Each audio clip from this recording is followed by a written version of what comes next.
Oke, teman-teman, pembahasan tentang WTO ini berkaitan erat dengan Bretton Woods ya, IMF dan World Bank.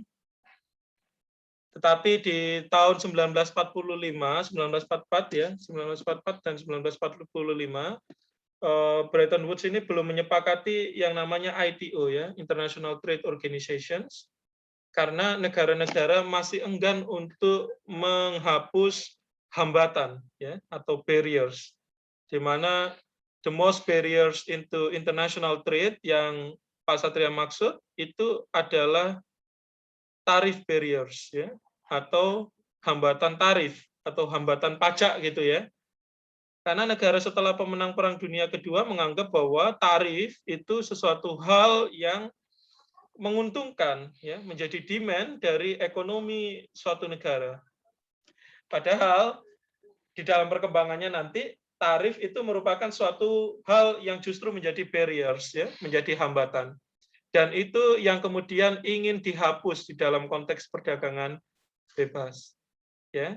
Sehingga WTO dari ron-ron yang sudah saya sampaikan di pertemuan tentang sejarah organisasi internasional, WTO yang disepakati berdasarkan perjanjian Marrakesh ya, atau putaran terakhir di perundingan Uruguay di Punta del Este ya, dia kemudian membuat suatu kesepakatan ya tentang how to reduction of tariff barriers ya.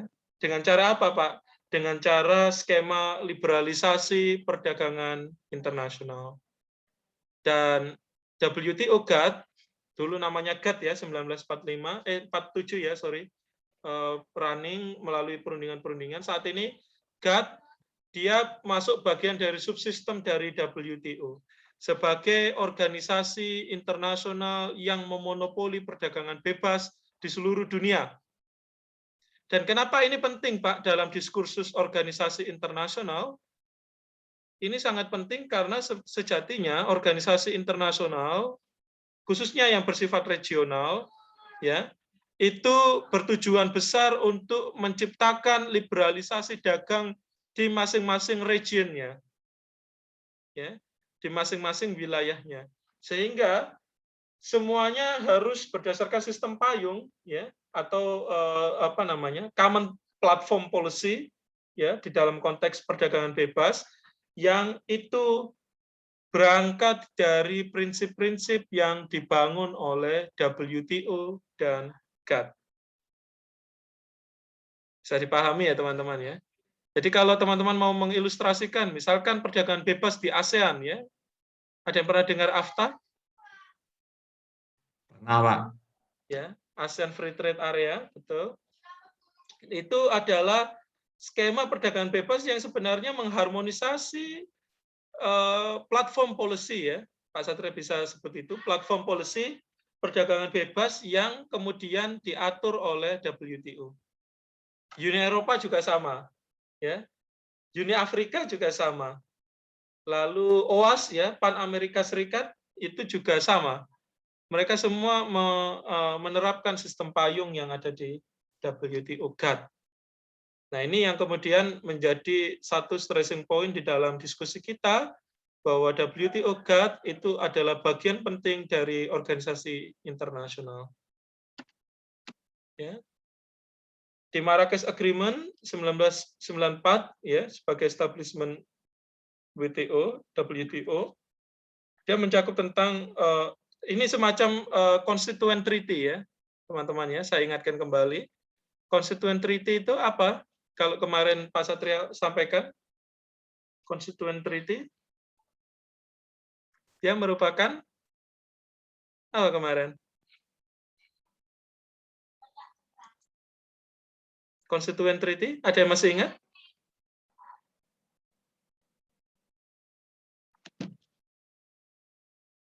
Dor. Ada yang masih ingat? Oh, udah, Pak. Apa itu constituent treaty? Perjanjian multilateral. Perjanjian internasional. Oke, dia perjanjian multilateral ya, tapi sebenarnya dia merupakan konstitusi gitu ya, atau undang-undang dasarnya, katakanlah seperti itu ya, di dalam organisasi WTO. Nah, dia mengatur banyak hal ya, baik dalam aspek formil maupun material ya, baik dalam aspek substansi dari kerja WTO, di general principles-nya, ya, prinsip-prinsip dasar yang dibangun di WTO, hingga aspek formil ya, struktur kelembagaan dan kewenangan seperti itu ya. Nah, ini yang kemudian perlu teman-teman simak ya, termasuk bagaimana kemudian sekretariat, anggaran, kontribusi, status hukum WTO sebagai bagian dari organisasi internasional, bagaimana mengambil keputusan ya dari organisasi WTO, termasuk amandemen ya, penambahan dari Marrakesh Agreement, dan termasuk mekanisme aksesi ya, bagi negara yang tidak tanda tangan di tahun 94 tapi mau ikut di kemudian hari. Berlakunya dan deposito pembatalan dan keputusan final. Itu semua diatur di Marrakesh Agreement ya, atau sering disebut sebagai GATT Agreement 1994. Ya. Sampai sini sebelum saya sampaikan struktur, mungkin ada yang ditanyakan? Teman-teman? Atau mau membuat suatu reflektif? Jadi sebenarnya apa Pak yang diatur di sini, Pak? Ini tadi something miss yang seharusnya perlu di ini ya. Jadi kalau menurut teman-teman kira-kira yang diatur oleh WTO itu apa? Secara garis besar kalau dengar dari yang Pak Satria sampaikan. Tentang tarif harga sih, Pak. Tarif ya. Harga. Ya. Teman-teman, kalau Pak Satria membicarakan tarif itu bukan artian yang pada umumnya gitu ya. Tarif di dalam international trade dia adalah pengenaan ya terhadap suatu komoditas ya, terhadap suatu komoditas. Komoditas itu apa Pak? Ya bisa barang, bisa jasa ya, bisa goods, bisa services ya. Barang dan jasa ya, goods atau services itu nanti untuk mengukur tingkat barriers tadi, dia harus dibandingkan berdasarkan klasifikasi barang sejenis atau produk sejenis. Yang di dalam konteks international trade dia disebut sebagai like product ya.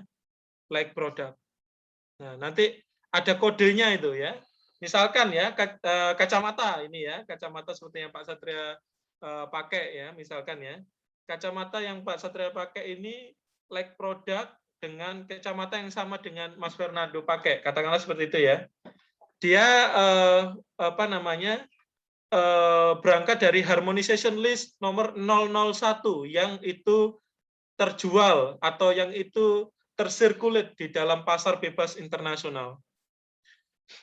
Nah, prinsip dasarnya, misalkan kacamata ini masuk ke Indonesia, sama seperti kacamata Mas Fernando. Misalkan kacamata ini buatan Tiongkok, misalkan ya. Kacamatanya Mas Fernando ini buatan Swedia. Tapi kodenya sama ya. Harmonization list-nya sama. 001 misalkan. Ketika dia masuk ke pasar Indonesia, satu prinsip dasarnya gimana? Kalau berangkat dari pengenaan tarif tadi. Seharusnya seperti apa kalau logika perdagangan bebasnya, kalau ini kacamata dengan jenis yang sama, ini dari Tiongkok, Mas Fernando ini dari Swedia tadi, masuk ke ini satu lagi lah, biar nggak hanya dua. Kacamatanya Mbak Mita ini ya, ini kacamata yang sama misalkan ya, misalkan. Walaupun saya tahu kacamatanya lebih mahal semua ya. Ini kacamatanya Mbak Mita ini juga sama, tapi dia buatan Malaysia misalkan gitu ya. Malaysia, Tiongkok, Swedia, dia masuk ke pasar Indonesia. Logikanya seperti apa kalau berangkat dari trade policy yang diatur oleh WTO? Ada tarif bea cukai, Pak. Ya, gimana ininya? Logikanya seperti apa? Kalau secara umum teman-teman pahami? Kena bea cukai, Pak. Iya, kena tarif ya. Tapi tarifnya itu sama apa beda kira-kira? Beda, Pak. Beda. agregasinya, selisihnya curam apa enggak? Ya, Pak. Agregasi pengenaan tarifnya ya, perbandingan pengenaan tarif, persaingan pengenaan tarifnya itu harusnya sama apa beda? Kalau ini produknya like produk tadi, produk sejenis. Harusnya beda, Pak, karena tiap-tiap negara itu memiliki tarif yang berbeda, Pak. Oke, itu beda ya. Yang jawaban berbeda dari Mas Fernando siapa? Ada yang bisa bantu Izin, Pak. jawab? Izin, Ya? Pak. Mohon maaf mematikan kamera, Pak. Saya lagi sakit. Iya. Kalau menurut Iya, Mas. saya harusnya pengenaan tarifnya sama, Pak. Harusnya pengenaan tarifnya sama ya, Mas Denny ya. Kenapa, Iya, Mas karena Denny? kan itu barangnya dari luar negeri semua. Sama-sama dari luar negeri. Kalau misalkan sudah masuk ke luar negeri, biaya cukainya juga tetap sama dong. Yang beda mungkin adalah importnya segala macam, tapi kalau pengenaan biaya cukainya pasti tetap sama karena barangnya tetap itu adalah impor luar negeri bahasanya. Ya, Sekian, barangnya. Oke, terima kasih Mas Denny. Barangnya sama, seharusnya pengenaan tarifnya sama gitu ya, walaupun nanti ada biaya cukai dan lain sebagainya. Ada yang sepandangan dengan Mas Denny? Yang lain? Menurut saya beda, Pak. Beda? Iya, Pak. Why? Mas Soalnya Tairi? sama tadi sama Fernando, kalau setiap negara punya tarif biaya masing-masing, Pak, yang sudah ditentukan. Oke. Oke ya, ada yang pengenaan tarifnya sama atau beda. So, ini bukan ini ya, yang benar mana yang salah mana tidak, tapi kalau merujuk kepada Common Platform Policy tadi yang Pak Satria maksud, atau dalam konteks ini adalah terkait dengan trade policy yang diatur oleh Bank Dunia lagi, WTO ya, maka yang seharusnya terjadi adalah ketika ini barang yang sama, barang sejenis, barang sejenis ya, dari Swedia, dari Tiongkok, dari Malaysia tadi, masuk ke pasar Indonesia, dia harus dikenakan tarif yang sama. Tarif yang sama. Ada prinsip perdagangan internasional, nanti saya sebut, mungkin tadi teman-teman belum menyimaknya. Ada prinsip namanya Most Favorable Nations ya, atau MFNs ya, Most Favorable of Nations. Jika Indonesia mengenakan satu tarif di produk komoditas kacamata ini 5%, maka selisihnya walaupun beda ya, itu tapi tidak curam gitu ya. Maka kacamata dari Swedia itu dikenakan 6%, misalkan ya. Malaysia mungkin 5,5%, ya seperti itu.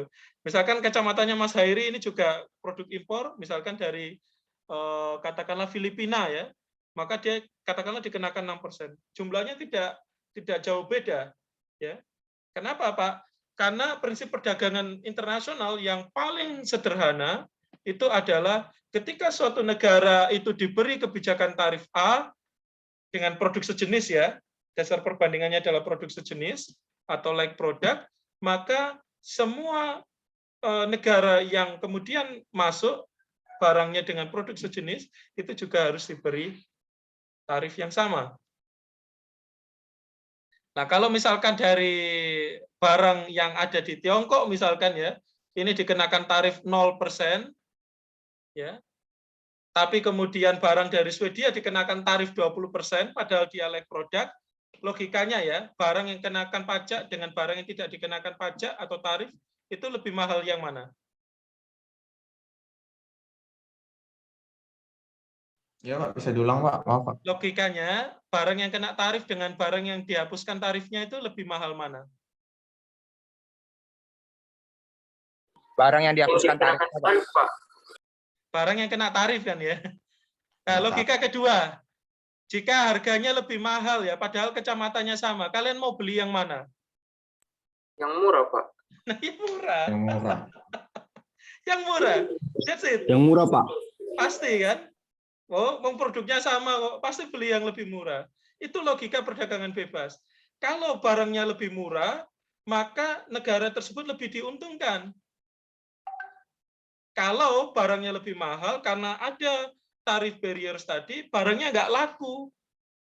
Bisa jadi ketika ada diskriminasi tarif seperti ini, negara dianggap melakukan pelanggaran perdagangan bebas. Ya, itu disebut dengan diskriminasi tarif. Apalagi kemudian kalau barang ini dikasih tarif yang rendah, ditambahi subsidi lagi oleh negara. Itu merupakan pelanggaran berat di dalam perdagangan bebas. Apalagi setelah dikasih subsidi, tarifnya dinolkan, dia kemudian barang-barang yang lain lebih mahal, kompetitornya habis. Kalau kompetitornya habis, dia disebut dengan praktek dumping.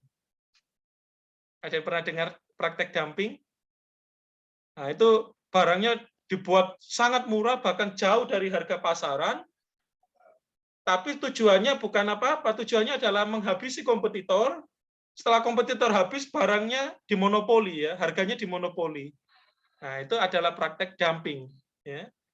Nah, itu pelanggaran berat itu di dalam perdagangan internasional, dan tentu negara tersebut bisa disidang di WTO. Nah, ini nanti strukturnya ada di Dispute Settlement Body, ya, DSB, ya.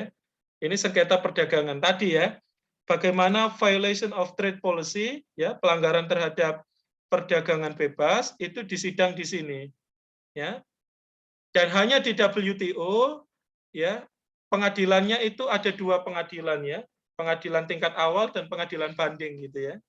Pengadilan tingkat awal disebut panel, ya, panel, ya.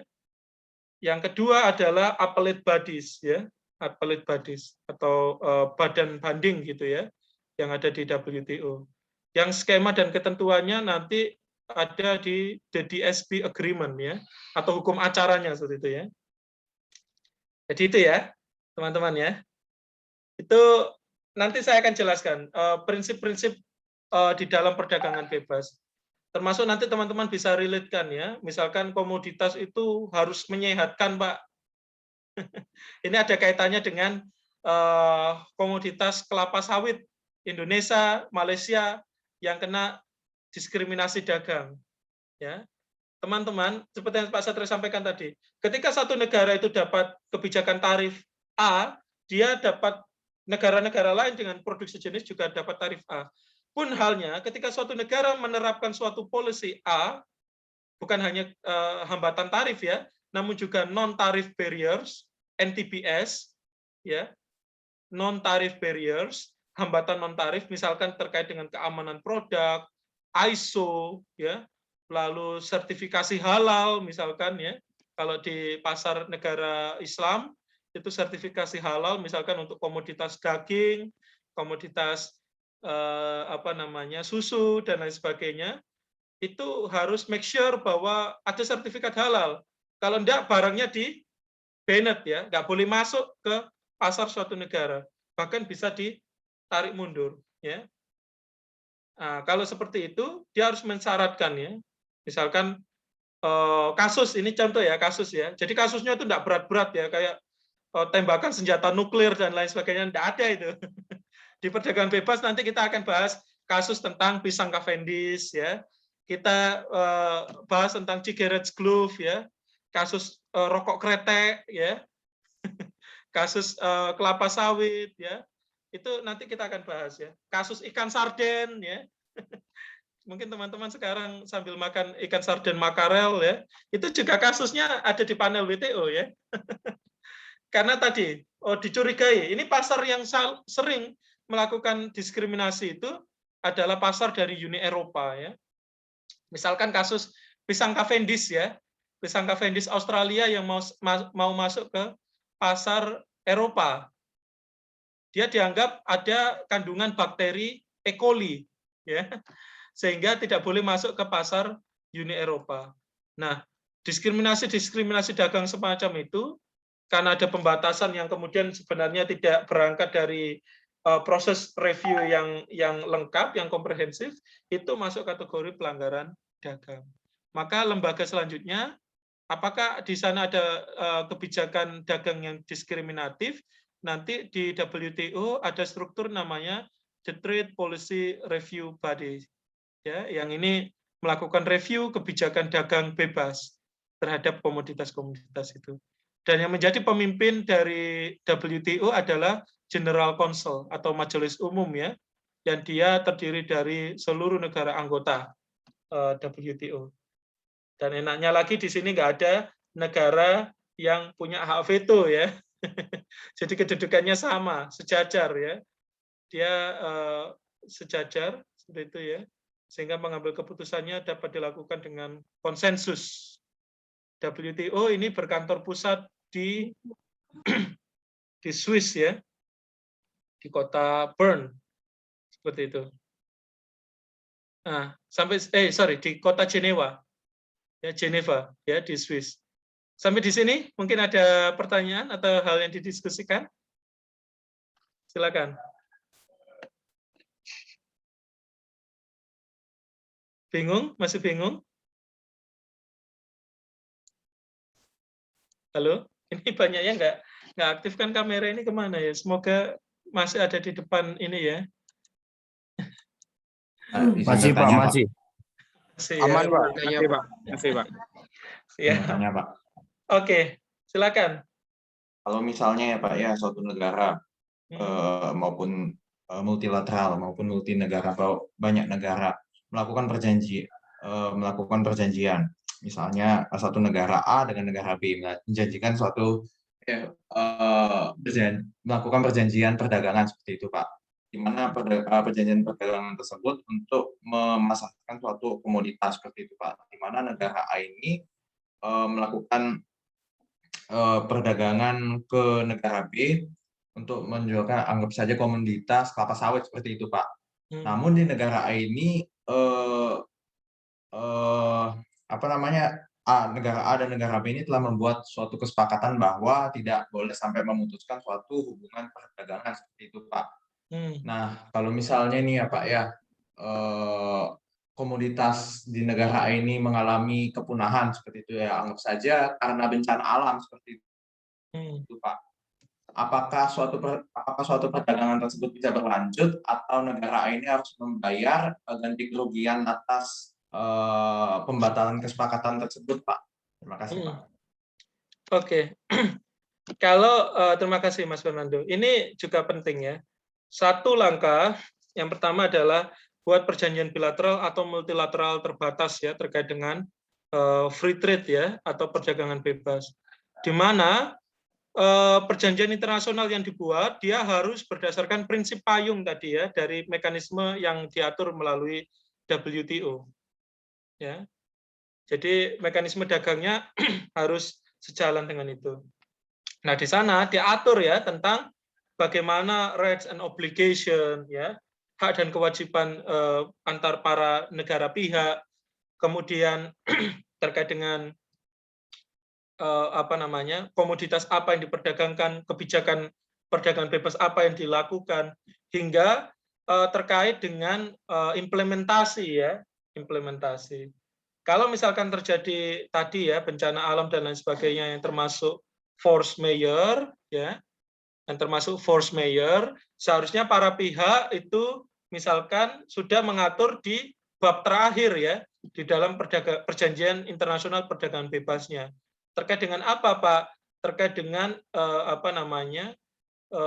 entry into force ya, dijalankannya perjanjian internasional ini atau dispute settlement mechanism, sehingga ada batasan ya, mana yang masuk kategori pelanggaran perjanjian dagang bebas, mana yang karena faktor tadi force majeure. Jika ada faktor force majeure, maka ada pengecualian, ada keringanan bagi para pihak untuk tidak memenuhi kewajiban dagang bebasnya sampai dengan situasi dan kondisi tertentu. Tapi jika pelanggaran itu terjadi karena faktor tidak adanya good faith atau tidak adanya itikat baik, atau dia merintangi prinsip-prinsip perdagangan internasional yang universal, dia akan beralih tidak lagi di entry into force, tapi masuk ke bab selanjutnya tentang dispute settlement mechanism.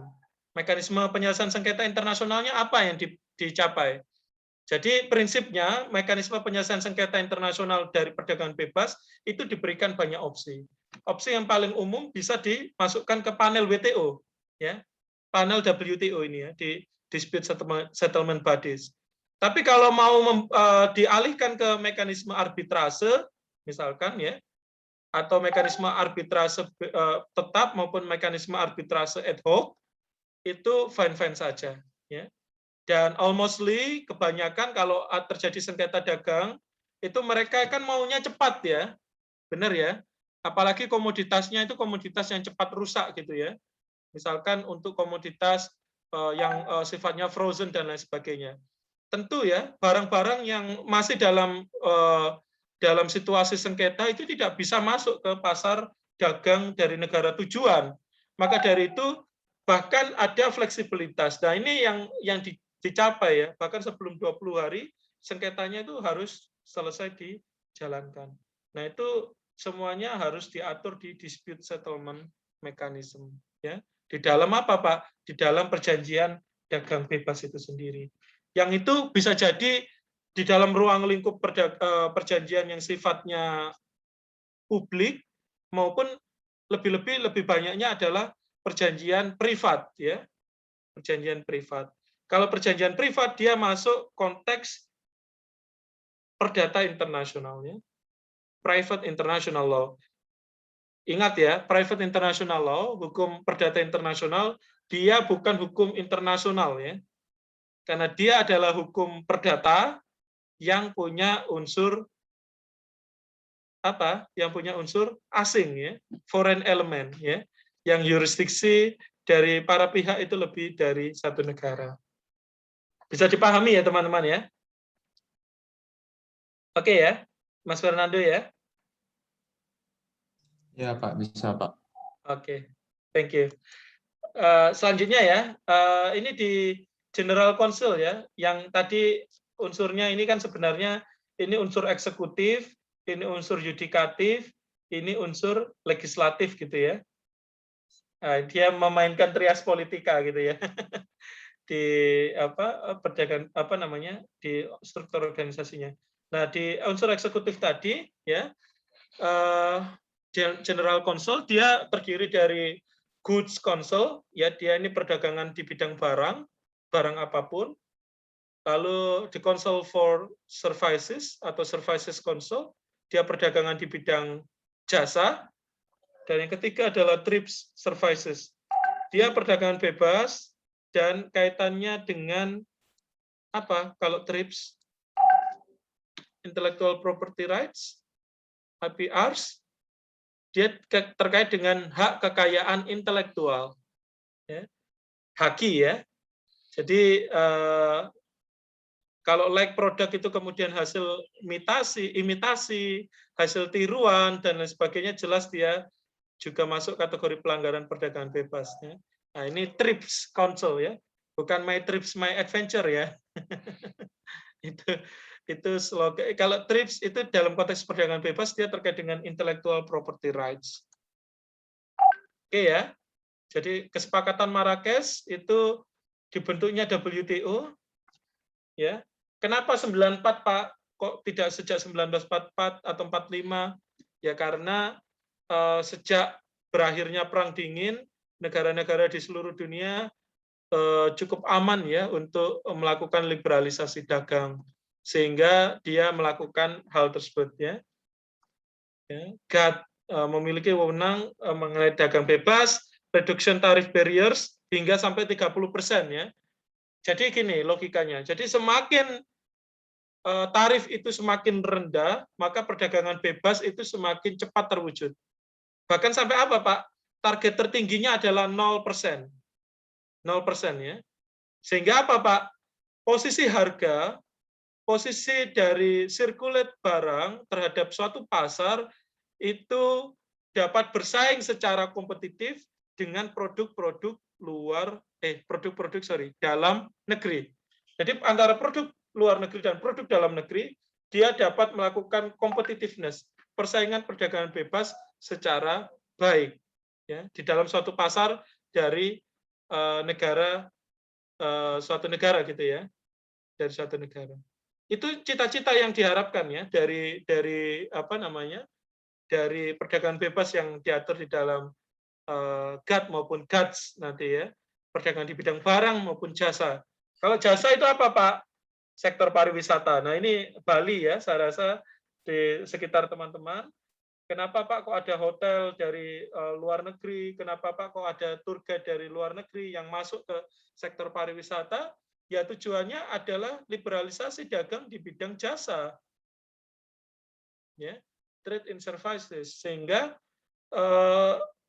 mereka make sure ya bahwa perdagangan bebasnya itu tidak ada anasir-anasir ya atau unsur-unsur wah ini punyanya perusahaan dalam negeri, ini harus didahulukan. Tidak ada itu ya, tidak ada. Semuanya sama ya. Kalau kemudian kita masuk logika atau paradigma dari perdagangan bebas ya atau perdagangan internasional. Kalau prinsip melindungi kepentingan dalam negeri, apakah ada Pak di dalam prinsip dagang bebas? Memang ada ya, dia disebut sebagai safeguard ya, prinsip-prinsip perlindungan pelaku usaha dalam negeri.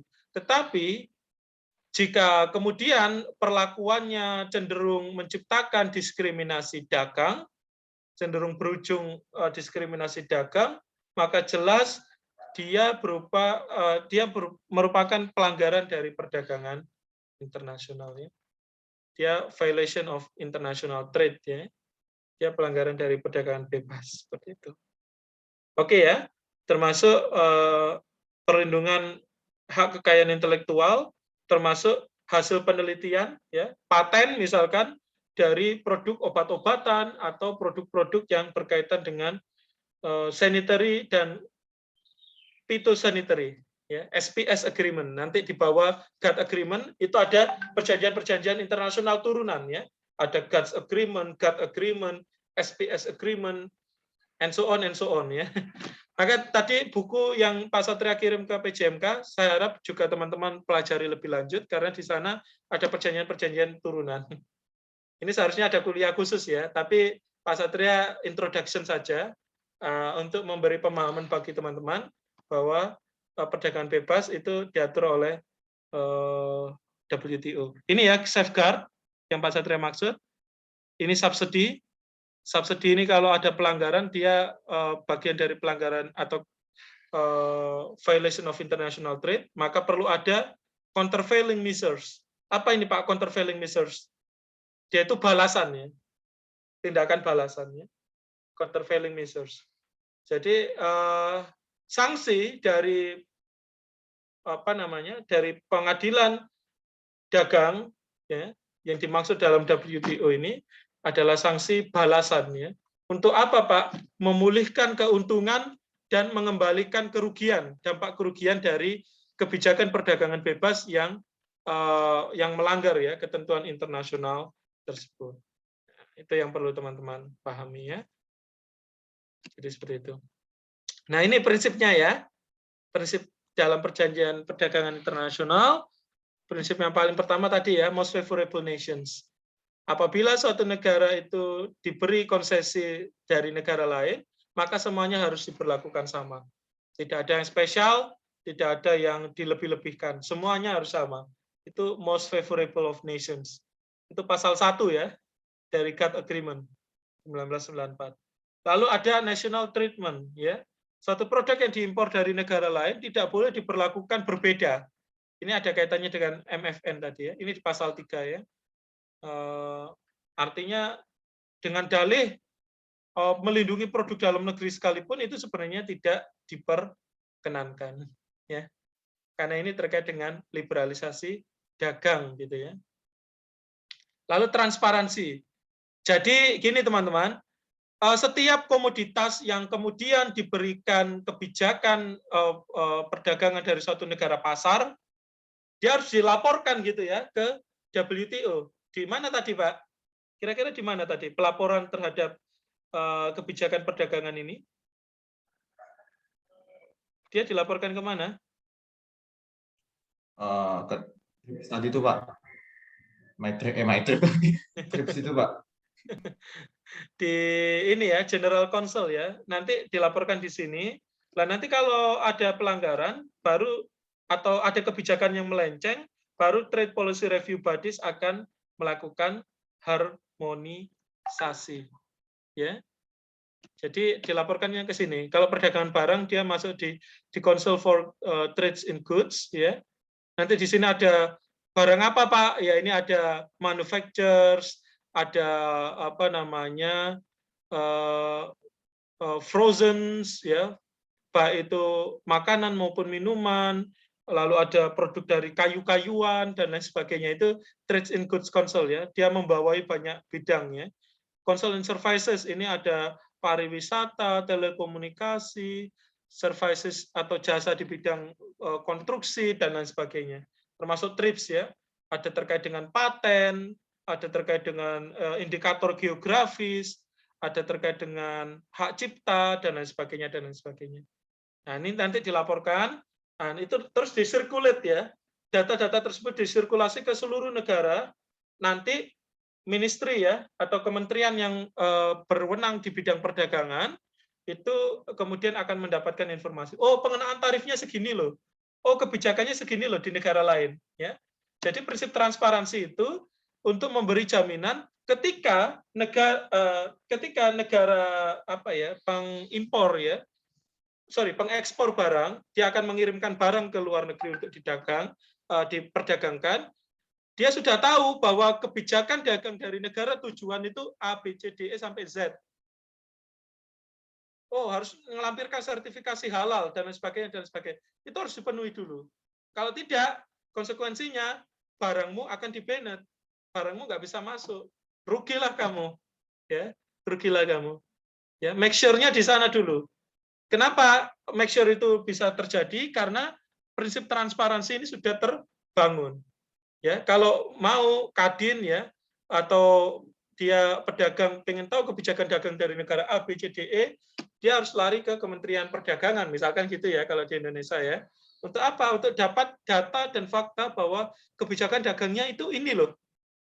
Nah, gitu ya, teman-teman, ya. Sehingga tidak terjadi kerugian. Nah, itu. Lalu ada elimination of quantitative restriction, ya.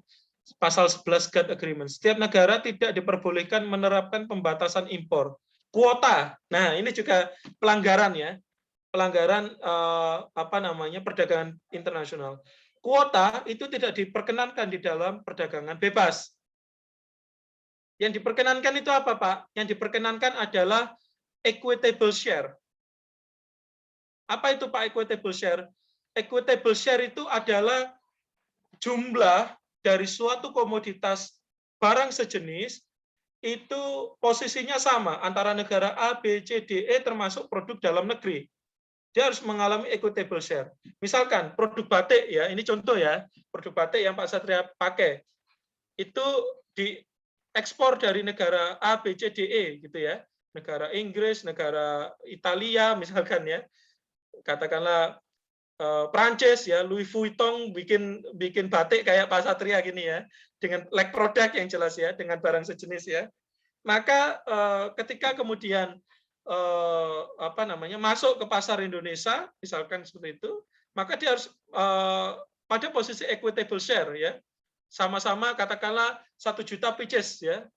1 juta pieces, ada 1.050.000 pieces, it's fine, ya. 1.025.000 pieces dari negara A, B, C, D, E misalkan seperti itu, ya. Tidak boleh lebih, tidak boleh di bawahnya, ya, kurang dari rata-rata. Khususnya stressing point-nya di sini tidak boleh lebih. Kalau lebih gimana, Pak? Kalau produk membanjiri pasar, maka preferensi beli dari konsumen itu akan lebih banyak ke produk yang membanjiri pasar. Dan jelas ketika produk itu membanjiri pasar, barangnya jauh lebih murah. Sekarang bukan lagi barang ekspor impor lagi, tetapi barangnya murah mana, kan gitu, ya. Teman-teman lebih prefer mana? Barang ini dengan kualitas yang sama, ya, ekspor apa namanya dari luar negeri atau harganya lebih murah, padahal kualitasnya sama. Murah, Pak. Lebih murah. Merek, Pak. Beli celana denim, ya, dari Erigo misalkan, saya nggak ngiklan loh, ya, misalkan, ya. Terus kalian dikasih apa namanya produk dengan celana yang sama dari katakanlah yang ini ya, yang mungkin lebih mahal tapi sebenarnya juga banyak di pasaran. Misalkan Uniqlo ya, Uniqlo dan Erigo ya. Erigo 100.000 dapat ya celana denim misalkan ya. Tapi Uniqlo celana denim dengan produk yang sama harganya 500.000. Kalau kalian sebagai konsumen pilih yang mana? Yang 100, Pak.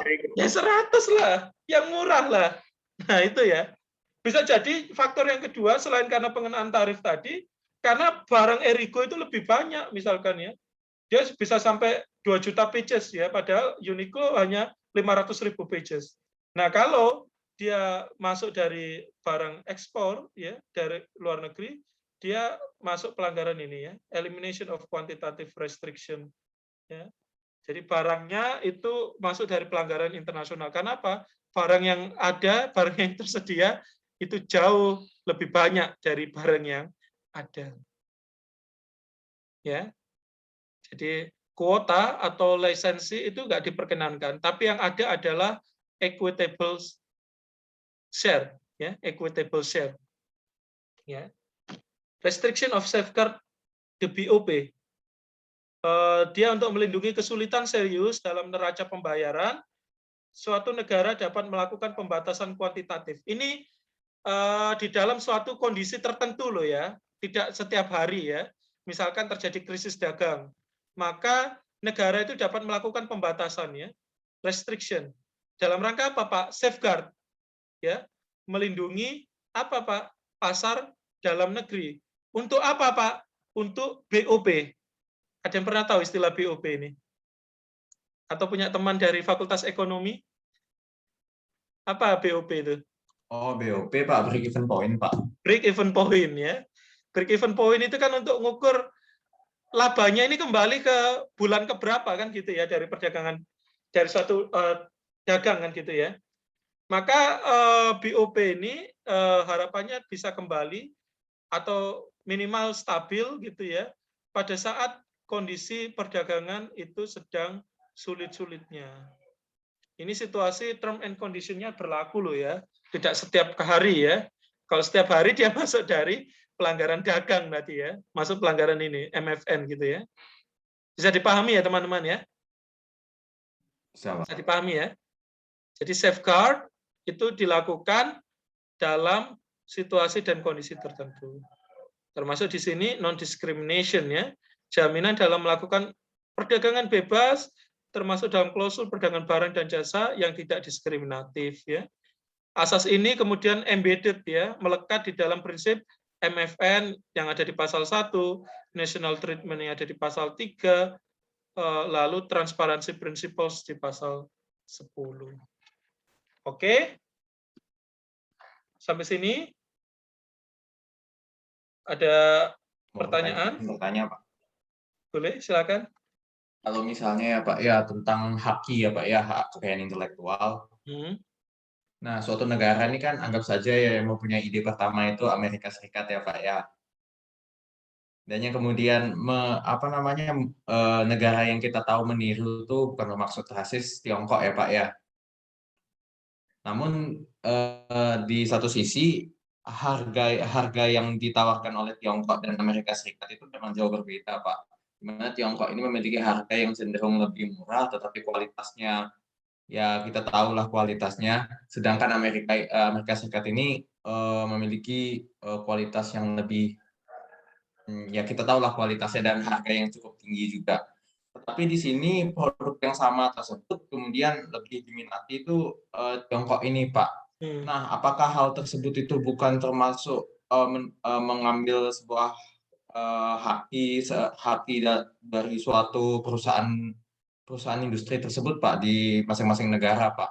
Kan kita tahu kalau bahwasanya misalnya ada pelanggaran tersebut langsung ditindaklanjuti seperti itu Pak.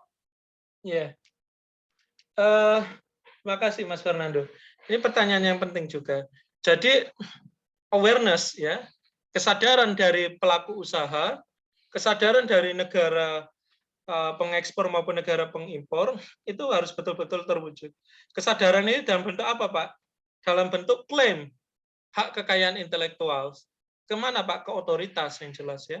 Misalkan kalau di Indonesia melalui Kementerian Hukum HAM, nanti kemudian sebenarnya intellectual property rights itu nanti juga akan diinformasikan, akan dipublikasikan seperti itu ya.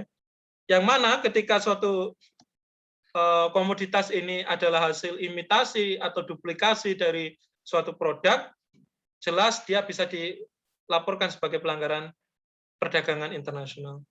Tetapi jika awareness itu tidak terbangun, artinya produk itu belum didaftarkan, nah ini yang jadi satu persoalan, ya. Karena rezim intellectual property rights itu adalah rezim klaim, ya, misalkan seperti itu, atau rezim publisitas, ya, first come first serve, ya. Siapa yang duluan dia yang mendapatkan hak tersebut. Bahkan siapa yang mempublikasikan duluan dia yang harusnya mendapatkan hak tersebut. Ini misalkan untuk produk yang mendapatkan karya cipta, ya, copyrights, ya, copyrights. Rahasia dagang misalkan seperti itu, ya. Ini contoh ya, produk Apple dan Samsung, ya. Ini produk Apple dan Samsung. Itu ada kemiripan, ya. Sehingga dibawa sampai ke sengketa panel, ya. Iya, di dalam mekanisme WTO. Nah, nanti ditunjukkan terlebih dahulu siapa yang lebih meregister terlebih dahulu tata letak sirkuit, ya. Ini bahasa di dalam haki, ya.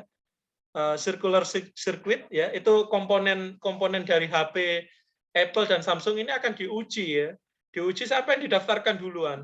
Kalau yang didaftarkan duluan Apple, berarti yang menang Apple. Begitu pula sebaliknya. Ya, karena apa? Karena yang duluan mempublikasikan, duluan yang mendaftarkan, maka yang mengikuti selanjutnya dia dianggap melakukan imitasi tadi. Kalau melakukan imitasi dan itu merugikan kepentingan dari suatu negara, jelas dia as a part of violation of international trade. Jadi itu ya Mas Fernando ya. Jadi saya argumentasinya tidak ke apakah ini Tiongkok yang sering melakukan imitasi atau Amerika yang sering duluan, tapi ini lebih kepada rezim hak kekayaan intelektual yang harus bekerja di sini. Nah, kalau tidak nanti akan jadi itu tadi kayak perang dagang gitu ya.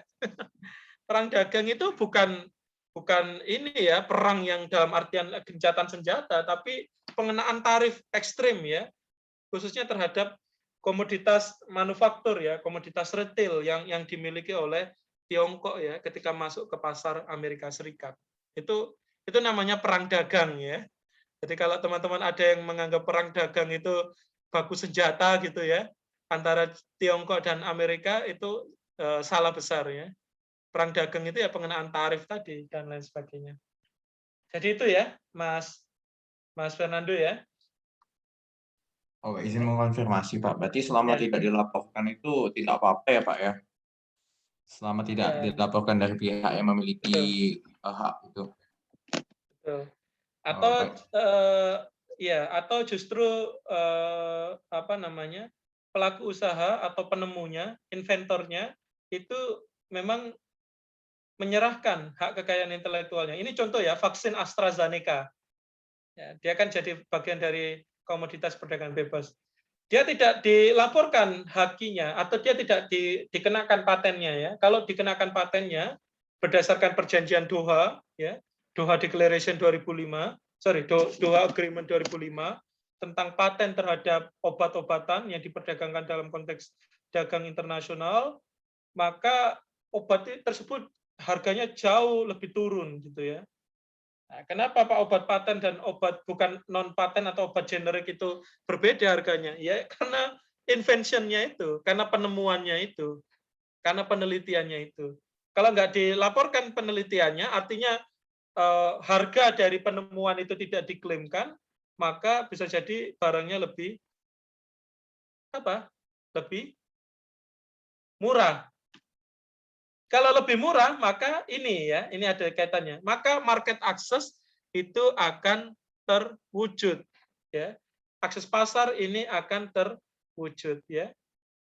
Jaminan barang itu ada, keamanan untuk liberalisasi dagang, termasuk dalam memberikan perlindungan bagi industri domestik, dan juga tarif yang terprediksi, binding tarif, dan akses yang terus berkembang.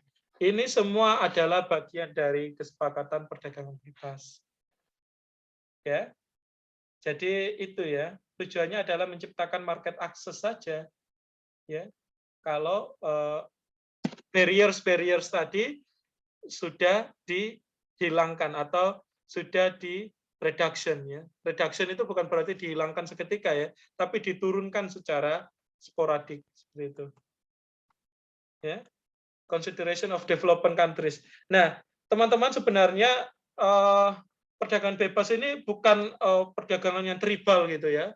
Artinya siapa yang kuat dalam segi ekonomi, dia kemudian menjadi pemenang gitu ya. Tidak. Di sini juga bagi negara berkembang berlaku prinsip namanya S&D treatment, ya, special and different treatment, perlakuan spesial dan berbeda, ya. Tujuannya apa, Pak? Tujuannya agar negara berkembang yang posisinya berada di bawah negara maju atau negara yang sangat miskin tadi ya, level ketiga, ini dapat apa? Dapat naik level sehingga konteks perdagangannya itu sejajar, gitu ya. Artinya bagi negara berkembang dia mendapatkan kebijakan-kebijakan keringanan ya. Misalkan tarif itu jauh lebih rendah ya, pengenaan tarif jauh lebih rendah. Syarat term and condition yang non tarif barriers tadi itu jauh lebih dipermudah.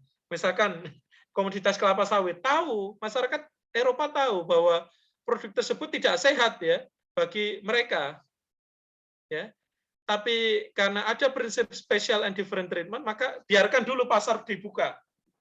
Dan nanti preferensi beli dari pasar negara Eropa itu nanti akan berkata lain ya. Kita akan berkata lain. Ya, monggo, yang penting akses pasar itu terbuka, ya. Tujuannya apa, Pak? Meningkatkan daya saing, alih guna teknologi, termasuk ini alih guna teknologi untuk akses jasa. Anti dumping memberikan kelonggaran bagi negara untuk menunda penggunaan prinsip dumping ya. Jadi tetap boleh lah, tapi diperingan ya, sangat ringan ya. Tapi ya kalau pelanggarannya serius ya, pelanggaran praktik dumpingnya serius, jelas dia pelanggaran perdagangan internasional. Tapi dia diberikan keringanan gitu ya. Termasuk subsidi and countervailing measures. Kalau subsidi itu batas maksimal 4% per komoditas, bagi negara berkembang diberikan akses hingga 9% ya dari total komoditas yang diimpor. Ya. Termasuk ini prinsip-prinsip lain ya. Pasal 15 tentang safeguard memberikan jaminan terhadap komoditas unggulan negara berkembang itu masuk. Ya. Bahkan harus diberikan minimal itu 9% dari total impor. Misalkan ya, Malta misalkan, negara Malta, itu komoditas kopi merupakan komoditas utama dan satu-satunya di negara tersebut. Maka bagi negara Uni Eropa, komoditas kopi dari negara Malta itu harus masuk minimal bahkan 9% ya. Misalkan ya, di leg produk untuk komoditas kopi. Tujuannya apa, Pak? Kalau ini dihambat, kalau safeguard itu ditegakkan dengan betul-betul, maka yang terjadi adalah bangkrut, ekonominya kolaps. Kenapa, Pak? Karena Malta hanya mengandalkan komoditas kopi. Dipahami ya, teman-teman ya? Gitu ya. Technical barriers to trade ya, regulasi prosedur dagang itu diringankan bagi negara berkembang, termasuk ini ya, aspek sanitasi atau kesehatan dan keamanan produk itu juga semakin diperingan, khususnya di dalam sektor peternakan. Ya. Tujuannya apa, Pak? Tujuannya agar tadi ya, competitiveness itu dapat terwujud. Oke, saya rasa itu. Silakan mungkin jika ada pertanyaan dari teman-teman. Pak, saya ingin nanya, Pak. Boleh. Ini dulu ya. Siapa dulu ini? Mas Hairi, Mas Made, dan Jordan. Habis itu Mas Fernando ya. Mas Hairi dulu. Atau Mas Jordan dulu? Oh ya Pak, jadi Nah, Mas Hairi, silakan. Terima kasih Pak atas kesempatannya. Jadi di sini yang ingin saya tanyakan mengenai equitable share Pak. Tadi kan Bapak bilang kalau umpamanya barangnya sama dan ada beberapa negara yang ingin memasukkan barang tersebut itu barangnya dibatasi. Kemudian pertanyaan saya yang pertama, bagaimana jika barang tersebut ada juga diproduksi di dalam negeri dengan kualitas yang sama, apakah barang yang diproduksi di dalam negeri itu juga akan dibatasi, Pak? Itu. Yang kedua, mengenai tadi pengenaan tarif untuk negara berkembang dan negara maju, Pak. Kan seperti isu yang pernah saya dengar bahwa Indonesia pernah dimasukkan ke dalam sejajar dengan negara maju, Pak, oleh Donald Trump kalau nggak salah. Jadi tarifnya juga dinaikkan. Tapi kan seperti kita ketahui bahwa untuk dalam bidang-bidang lain Indonesia belum maju, Pak, dan mungkin sewaktu-waktu Indonesia akan kembali menjadi negara berkembang. Apakah tarif dari yang awalnya tarif kita sudah dikenakan dari negara maju bisa dikembalikan turun jadi negara berkembang, Pak? Oke, bagus pertanyaannya. Terima kasih. Nanti saya jawab sekalian ya. Oke, terima kasih Mas Heri. Mungkin lanjut, Mas Jordan. Saya ingin nanya itu sih Pak, kan sekarang Uni Eropa lagi gugat Indonesia ya Pak, karena kita stop biji nikel ya gitu. Karena Indonesia juga bentar lagi mau punya smelter di Jawa Timur kalau nggak salah, jadi kita kayak mau ngolah sendiri gitu Pak. Terus mereka gugat kita, tapi juga mereka juga nolak biji sawit kita dengan alih-alih bilang environmental issue or something gitu Pak. Nah jadi itu emang bisa dia gugat dengan, saya baca sih dia gugat dengan alasan kayak menyulitkan mereka buat bahan baja dan segala macamnya sih Pak. Emang bisa ya kayak gitu ya Pak? Oke, nanti saya jawab. Terima kasih Mas Jordan. Lanjut. Sama tadi, Baik Pak, Mas Made. Kalau saya sih pertanyaannya mendasar Pak ya. Kalau misalkan kegiatan perdagangan bebas itu kan di Indonesia tuh kalau kita ngimpor keluar Indonesia itu kalau kita ngekspornya keluar itu Indonesia kalau saya dengar itu tarifnya 0%. Kalau barang luar yang datang ke Indonesia itu dikenakan tarif lebih tinggi. Nah, kalau misalkan kayak gitu, bukankah sebenarnya Indonesia itu lebih diuntungkan dalam hal pengenakan tarif dari barang impornya dong Pak? Tapi kok kenapa saya lebih dengar Indonesia tuh lebih menggembar-gemborkan cintalah produk Indonesia kayak gitu loh. Kan jadinya sebenarnya dalam pemasaran ini Indonesia tuh harus menekankan dia lebih banyak ke impor atau ke ekspor, atau sebenarnya dia harus menekankan perdagangan dalam negerinya aja, atau sebenarnya dia harusnya ngebalancekan keduanya kayak gitu Pak, agar sama-sama yang dari sini mendatangkan keuntungan, dari sini juga mendatangkan keuntungan. Tapi kalau saya lihat perdagangan dalam negeri Indonesia justru produk lokal akan selalu kalah dengan produk luar negeri, karena dari satu dari segi kualitas, yang kedua dari segi harga, yang padahal sebenarnya produk luar negeri tersebut sudah dikenakan pajak tarifnya yang lebih tinggi Pak, seperti itu Pak. Oke, makasih Mas Made. Lanjut, Mas Fernando tadi mau nambahkan?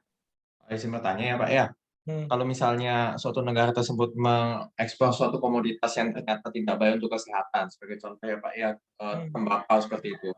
Kan tembakau ini kan merupakan salah satu bahan rokok ya Pak ya, di mana rokok itu kan juga membahayakan kesehatan. Nah, hal tersebut juga sudah disampaikan oleh Badan Kesehatan Dunia atau WHO.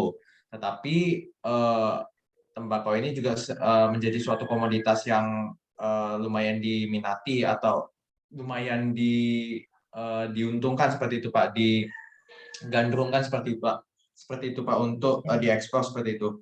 Terus kalau misalnya hal tersebut tetap dilakukan, apakah tidak menimbulkan suatu konflik antara kedua organisasi tersebut Pak, di mana yang di satu sisi mengatakan bahwasanya tidak baik untuk kesehatan, tetapi di sisi lain itu termasuk penting untuk sebagai kegiatan perekonomian tersebut seperti itu Pak. Terima kasih Pak. Oke. Saya bantu jawab ya biar nggak lupa ini. Tadi Mas Hairi ya, itu terkait dengan tarif gitu ya. Jadi tarif bagi negara berkembang itu memang diberikan perlakuan khusus ya. Tujuannya adalah untuk menciptakan tadi ya kesempatan untuk bersaing di dalam konteks perdagangan bebas agar dapat berjalan dengan baik ya. Sehingga kalau kita membicarakan kenapa Pak kok negara berkembang kemudian mendapatkan privilege seperti itu? Jawabannya karena sebenarnya esensi dari perdagangan bebas itu juga tidak meninggalkan satu hal ya, yaitu ketidakadilan. Ketidakadilan yang dibangun dalam konteks ini adalah ketika pasar dari negara berkembang justru tidak bergerak. Yang nomor 1 tadi apa, Mas? Saya ini. Yang tentang ini, Pak, equitable share. Equitable share, ya. Equitable share itu sebenarnya lebih kepada bagaimana kemudian negara pasar ya, negara tujuan pasar, destinasi, itu kemudian membuat suatu akumulasi ya, barang-barang, ini kan prinsip ekonomi klasik ya, ada supply, ada demand ya, ada permintaan, ada penawaran. Permintaan dari negara A misalkan sebagai negara pasar itu butuh misalkan ya komoditas batik katakanlah ya, itu 1 juta pieces misalkan seperti itu. Maka equitable share itu negara A sampai Z kalau punya kapasitas masuk ke pasar negara pasar, dia harus memenuhi itu ya, memenuhi equitable share itu. Gimana Pak posisi dari pedagang dalam negeri atau komoditas dalam negeri? Nah, untuk komoditas dalam negeri, karena tadi barriers-nya nggak ada, ya tarif dan non tarif itu seharusnya nggak ada, maka dia sebenarnya lebih leluasa gitu ya untuk kemudian masuk di dalam konteks perdagangan bebasnya. Sehingga yang dimaksud dalam equitable share yang Pak Satria jelaskan tadi itu berbeda dengan berbeda dengan barang atau produk dari dalam negeri. Ya. Tetapi kalau sudah melebihi equitable share yang sebenarnya itu ya survive-nya, vis a vis-nya antara barang luar negeri dan barang dalam negeri itu posisinya tidak seimbang, barang luar negerinya lebih banyak. Nah, tentu pasar dalam negeri juga hancur. Nah, di dalam konteks perdagangan bebas seperti ini, jika produk dalam negeri tidak survive, maka diberlakukan prinsip safeguard. Ya, melindungi kepentingan pasar dalam negeri.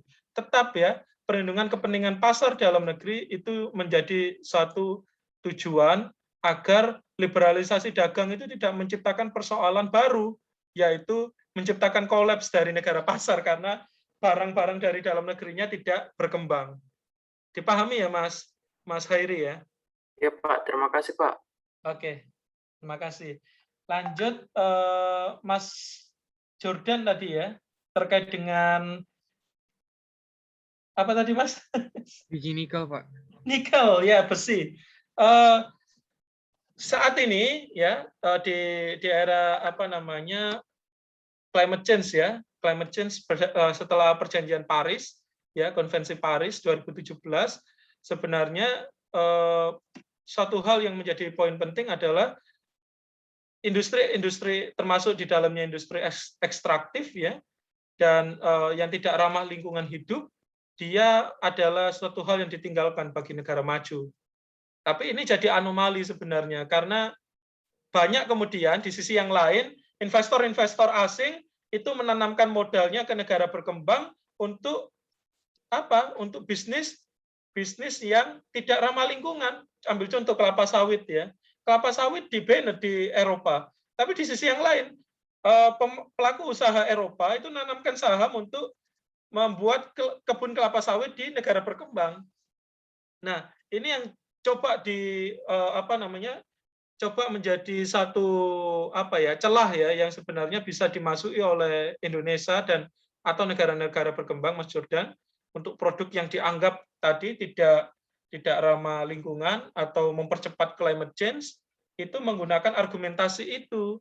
Tapi juga harus konsisten. Harus konsisten apa? Ketika investor asing katakanlah mau menanamkan sahamnya ke Indonesia untuk industri yang tidak ramah lingkungan, kita harus tolak. Ini investornya diterima, tapi barangnya ketika dijual ke pasar mereka tidak diterima, bayangkan ya. Nah, maka apa? Maka barangnya akan dijual kembali ke pasar kita ya. Kita jual setengah jadi, ketika jadi kemudian diimpor lagi ke Indonesia. Sehingga apa? Sehingga pasar kita rugi gitu ya. Sehingga perdagangan kita rugi. Nah, ini ada kaitannya juga dengan pertanyaan Mas Made tadi ya. Kenapa Pak kok cintai produk dalam negeri itu menjadi satu kata kunci? Sebenarnya itu hanya terkait dengan preferensi beli saja. Cintai produk dalam negeri itu tidak sebanding dengan sejauh mana kapasitas produk dalam negeri itu membanjiri pasar kita ya. Yang ada justru itu hanya untuk meningkatkan preferensi beli. Kalau jelas kalau preferensi beli bukan bagian diskusi dari konteks hukum ya, karena hukum hanya make sure saja trade policy-nya berjalan, trade policy-nya ada, tinggal kemudian preferensi belinya harus terbentuk. Jadi itu Mas Jordan dan Mas Made ya terkait dengan hal tersebut. Sehingga cintai produk dalam negeri itu bukan hanya slogan sebenarnya, tapi sejauh mana survivalitas ya, ketersaingan dari produk-produk kita di dalam konteks perdagangan bebas itu betul-betul dapat terlaksana dengan baik. Bisa dipahami kan, Mas? Ya, Pak. Jordan dan Mas Made? Bisa ya? Pak. Kalau begitu, izin Pak, ada tanggapan. Ya. Tidak apa-apa. Kalau begitu sebenarnya yang mana dong yang akan lebih dipilih oleh Indonesia? Apakah yang dia menggenjot produk dalam negerinya atau dia akan mengenakan tarif dari pajak impornya? Seharusnya kalau kita mau ekspansif itu adalah produk-produk kita yang diekspor ke luar negeri ya. Yang di dalam negeri ya ada bagian dari industri dalam negeri yang bersaing, barang-barang yang diimpor yang masuk dari luar negeri itu tadi ya dikenakan kebijakan dagang dengan prinsip equitable share yang sama, sehingga perdagangannya dapat berjalan dengan baik. Artinya apa? Antara ekspor dan impor itu harus berjalan equal kalau dalam prinsip perdagangan bebas ya, Mas Beli Made ya. Sehingga tapi kalau kita mau ekspansif itu artinya tidak hanya melulu pasar dalam negeri, seharusnya kita memprioritaskan barang yang kita ekspor. Ya. Jadi menurut Pak Satria itu ya, ini bukan pilihan mana duluan ayam sama telur ya, tapi ini lebih terkait dengan mana yang menguntungkan dan mana yang merugikan, gitu ya Mas Made ya, Beli Made ya. Jadi begitu ya penyebab barang tuh bisa goib ya, kayak HP Xiaomi, Poco F3 itu. Goib tuh gara-gara aturannya tuh. Iya, benar. Karena apa? Karena HP Apple itu ada pesaing beratnya yaitu Xiaomi. Kalau dengan fitur dan lain sebagainya hampir sama, maka nggak heran ya. Itu kan diskriminasi dagang ya, ngomong di dalam HP Xiaomi ada alat sadapnya dan lain sebagainya, sehingga pasar-pasar ya yang Amerika khususnya ya itu kan kemudian banned ya HP Xiaomi ya. Ya itulah faktanya Mas Beli Made ya kalau mau dibongkar. Oke ya, bisa dipahami? Oke Pak, bisa Pak. Terima kasih Pak. Oke. Terakhir terkait dengan barang Pak yang kemudian terkait dengan kesehatan. Nah, di bawah GATT Agreement itu ada sanitary and phytosanitary agreement. Di sana akan dijelaskan berapa batas toleran ya, katakanlah untuk jumlah bakteri, kemudian bagaimana mekanisme packagingnya dan lain sebagainya. Maka nggak heran ketika barang misalkan ya kepiting ya mau kita ekspor ke luar negeri itu kan packagingnya rapi, kemudian harus ada proses sterilisasi dan lain sebagainya. Itu bukan tujuan apa-apa. Tujuannya adalah agar ketika dia dikirim ke luar negeri, dia dijual, dia tidak dikembalikan lagi karena faktor tadi ada hambatan yang tidak hanya tarif, tapi juga non-tarif barriers. So, ketika non-tarif barriers itu dapat terpenuhi, maka barang tersebut bisa dijual. Nah, nanti kalau dia dijual, kemudian dibeli oleh konsumen, kemudian menimbulkan ketidaksehatan, jelas dia bisa diklaim kan? Bisa jadi satu kasus itu di mekanisme perlindungan konsumen ya. Saya rasa hampir di seluruh negara di dunia itu punya mekanisme perlindungan konsumennya internal. Ya nanti kalau tidak bisa diselesaikan melalui mekanisme dalam negeri dan menimbulkan dampak serius yang bersifat komunal gitu ya, hampir seluruh masyarakat terdampak, nah itu bisa disidangkan di Mahkamah Dagang Internasional, di panel WTO. Nah, sebelum hal tersebut terjadi, maka make sure dulu bahwa prinsip-prinsip sanitary and phytosanitary yang diatur di dalam DSPS Agreement itu betul-betul dapat dilaksanakan oleh pelaku usaha dan dikontrol oleh negara melalui Ministry of Trade ya. Itu yang Ministry of Trade Affairs ya, yang mengatur kebijakan dagang internasional. Jadi seperti itu, Mas Fernando. Gitu ya. Baik Pak, terima kasih Pak.